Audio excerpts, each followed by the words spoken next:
V letošnjem letu bi v Arboretumu naredili kar nekaj zanimivih projektov.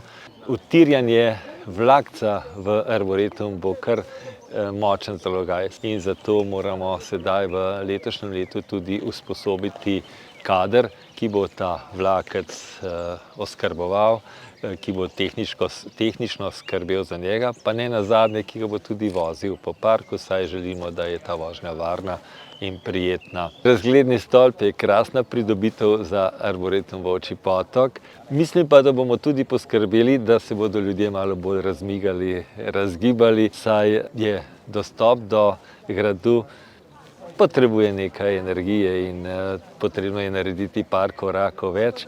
Sama konstrukcija stolpa je jeklena.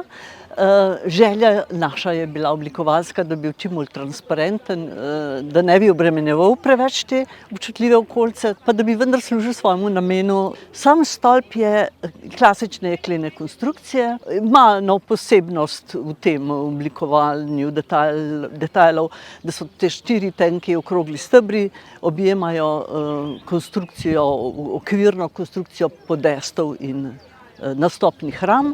Pobarvan je temno sivo, tako da je nevtralen. Ploščad je velika 8 kvadratnih metrov, na vrhu tudi podesti vmesni so veliki, tudi razgledni, da se lahko tam ustaviš, pogledaš. V naslednji fazi naj bi se tudi te ruševine dodatno analizirale in konzervirale in bo to potem bolj zanimivo opazovati tudi z vrha.